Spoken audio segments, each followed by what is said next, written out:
2009 সালের 25 ও 26 ফেব্রুয়ারি বিডিআর সদর দপ্তরে সংঘটিত বিদ্রোহের পর তৎকালীন প্রধানমন্ত্রী শেখ হাসিনা সেনাকুঞ্জে গিয়ে সেনা কর্মকর্তাদের মুখোমুখি হন।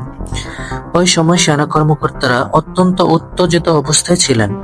তাদের উত্তেজনা এতটাই বেড়ে গিয়েছিল যে প্রধানমন্ত্রী শেখ হাসিনার বক্তৃতার মাঝেই সেনা অফিসাররা চেয়ার এবং জুতা ছুড়ে মারতে থাকেন।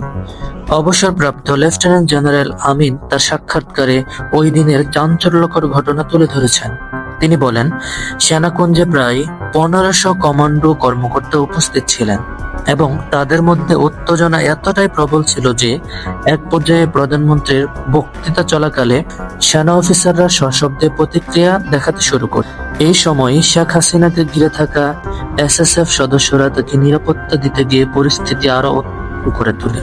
লেফটেন্যান্ট জেনারেল আমিন এই ঘটনার বর্ণনা দিয়েছেন যে সেখানে অফিসাররা জুতা ছুড়ে মারতে থাকে। সেনাপ্রধান পিছনে দাঁড়িয়ে থেকেও কার্যকর কোনো ব্যবস্থা গ্রহণ করতে সক্ষম হয়নি। এই ঘটনায় সেনা কর্মকর্তাদের মধ্যে উত্তেজনা একেবারে সীমারেখা অতিক্রম করে এবং কোনো অঘটন ঘটার সম্ভাবনা তৈরি হয়। তবে পরিস্থিতি ঠান্ডা করার পর তার পরবর্তী দিন জানাজা নামাজ অনুষ্ঠিত হয় এবং এটি একটি নজিরবিহীন ঘটনা হিসেবে ইতিহাসে স্থান পায়।